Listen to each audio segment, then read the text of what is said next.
please help me give a warm welcome to Apostle Mrs.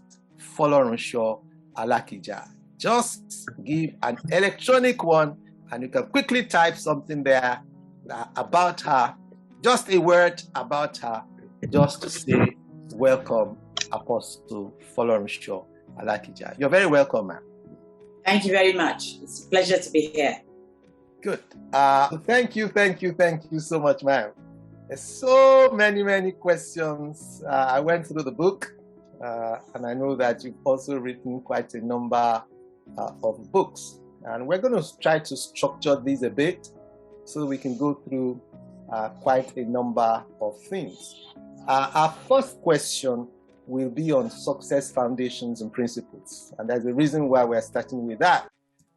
We've seen not just from the bio that we read, but from all your activities and from the way the Lord has helped you over the years, that you can be referred to as a successful person. And indeed, what we find in the book, there is a particular statement there. Business is God's business. Please enlighten us more on this statement. As you said, that you'd like me to start with the ingredients for success. S, I usually spell as seek the Lord, trust and obey Him at all times. U, utilize your time and talent wisely. Time and talent lost can never be regained except by divine grace. C, constantly focus on your goals.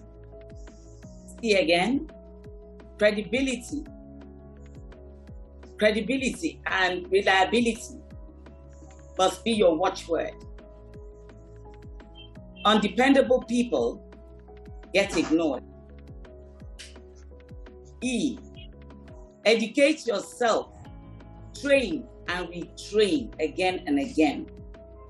Ignorance can be expensive.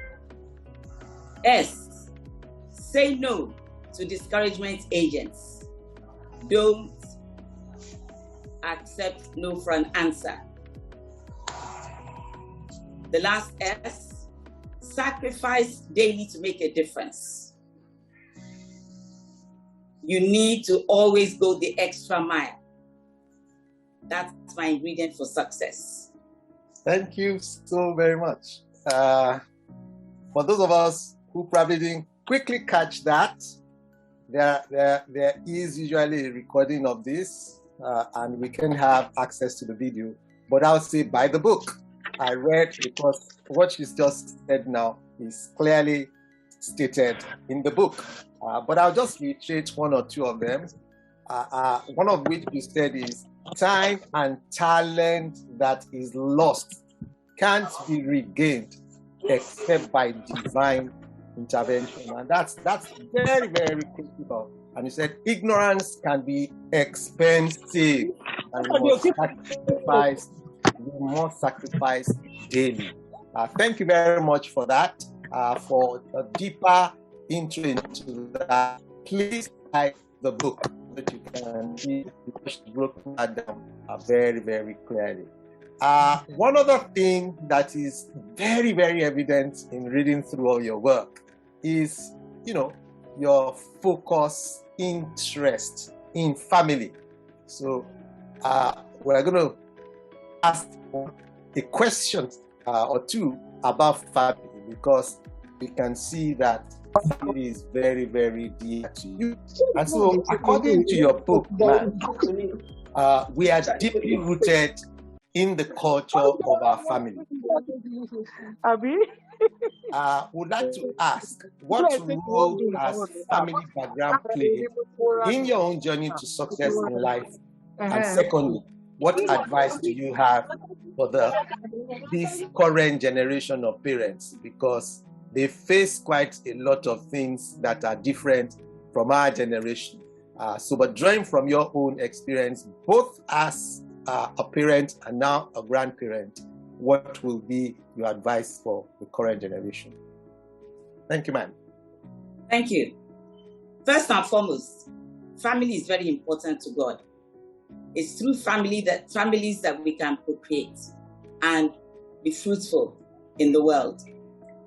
Families give us stability in our lives in all that we plan to do and all that we get to do.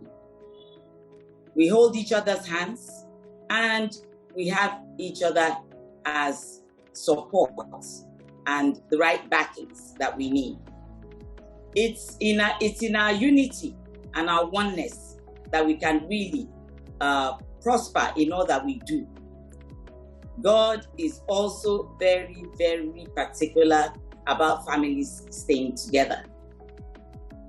I come from a background of 52 children and 8 wives, the polygamous setting. Though we're 46 now, but you won't believe it. We all know each other. We all love each other. And we've come a long way. We're always looking out for one another. Now, families are getting smaller for obvious reasons.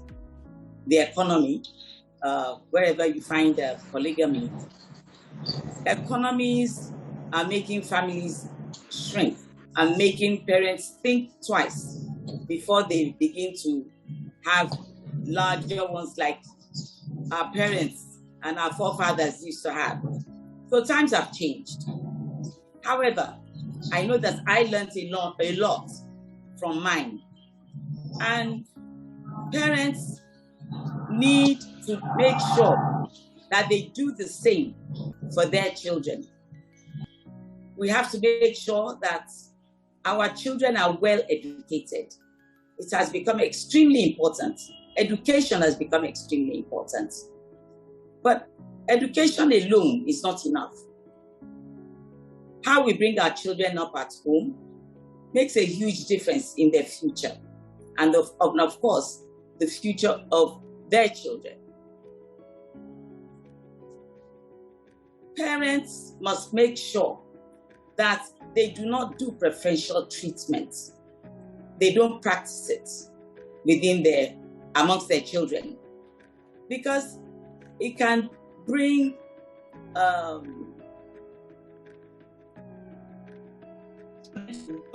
ways and manners that will make them turn out right in the end. Jealousy will become inherent if things like that are practiced. Parents must make sure that there are ground rules within the family that the children need to adhere to. They must bring children up in a godly manner. Make them realize that there's a God up there that's watching everything that we do. We must make sure that they're going to be useful to the society and to themselves. It all depends on how we bring them up and the things that we teach them, the things that we remind them about on a day-to-day basis. So the point in time when it's time to get married and leave home, so that we can sit back and be relaxed, that God has helped us to do a good job. We're not perfect as parents. We must always ask for God's guidance. Children themselves must obey their parents. They must listen to their guidance. They must look up to their parents for the way that they are supposed to behave. And when they need advice, they must go to their parents. And as far as husbands or fathers are concerned, they in their family must ensure that they continue to be the representatives of Christ in every Christian home, most especially. And regardless of their religion, God has put every man as head of the family. And they must be the role models that God has made them to be. They must not shirk their responsibilities. They must ensure that they provide for their families, from their wives to their children. They must educate, they must provide for the wife, love their wives, and make sure that everything that their wives and their children need are available to them. Wives must love their husbands as well, and they must respect their husbands. And ideally, these days, well, we know that even from the start, God created women as helpers to their husbands. So the woman must be available to help her husband, and of course, at the same time, look after the children. But it has now become paramount, extremely important, that a woman has something doing economically to be able to provide support in every way, so that she's not only looking up to her husband for everything, so that we can make the world a better place. There are almost, well, as everybody knows, 49.6% of women in the population of the world. And charity begins at home. As we are bringing up our children and as well, making the world a better place economically at the same time. I believe that we all have a role to play in our families, so that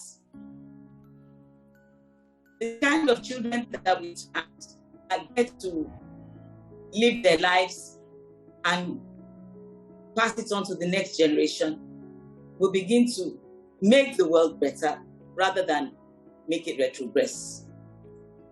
Wonderful. Marriage 101 to, what should I call it now? Marriage 7 or marriage 8? As we speak in university lingo in those days. We want to thank you for that. Just a quick one or two is that I can note from what you have said.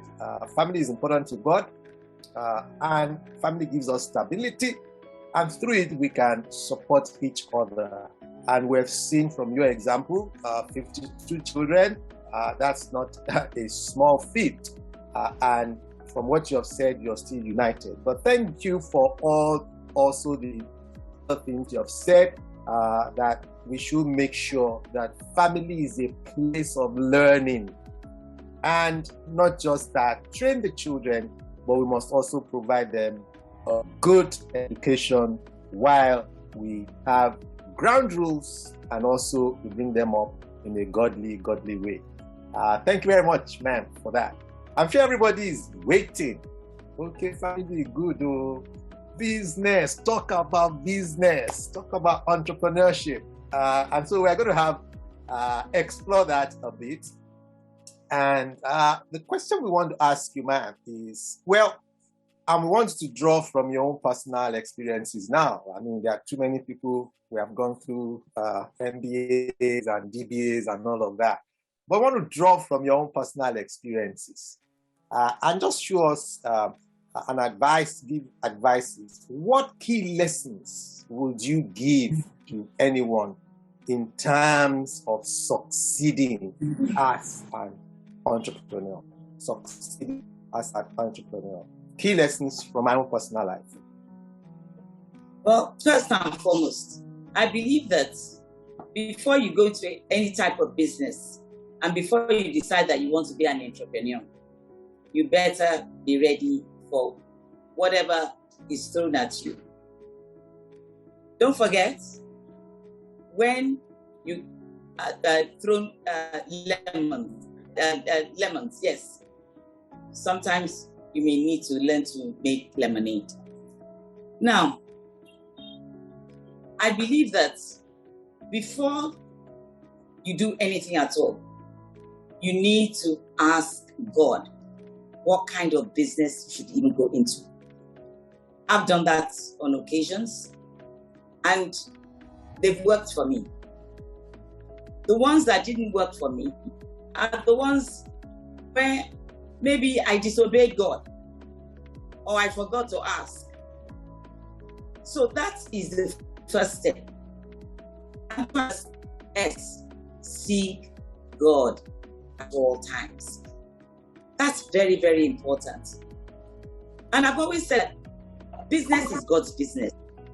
You can't do business properly and prosper as God would want it, or as God can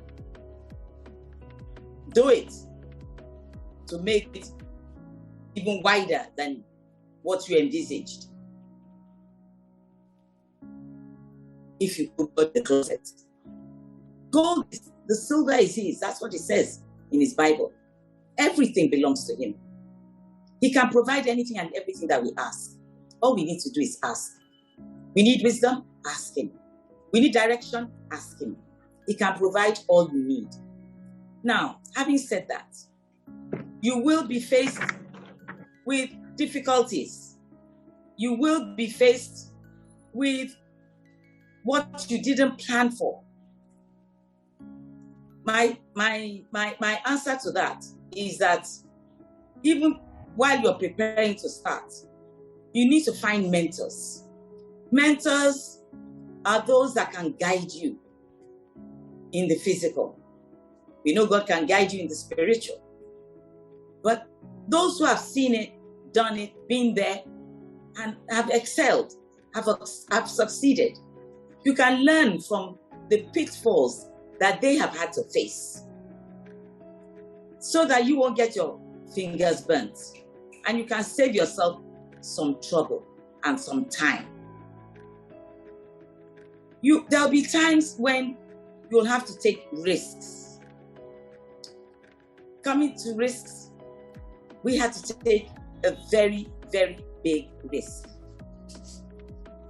When you are faced with the opportunity to decide to go into oil exploration and production, it's one of the riskiest businesses that you can get into in the world. You can hit a dry hole, meaning that all the money that you have spent to get to that point, and which also takes years before you will find out whether there's any oil in that field or not, is crucial, is important. You could lose all the money that you ever had or that you ever borrowed. And yet, it can make you. So I always say that it can either make you or mar you. So you have to think deeply. You have to have God holding your hand so that you won't fail.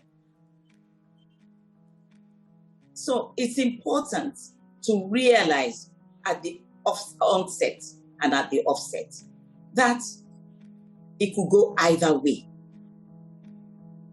The oil industry can be very lucrative, and yet it can send you to a situation where you could become a beggar.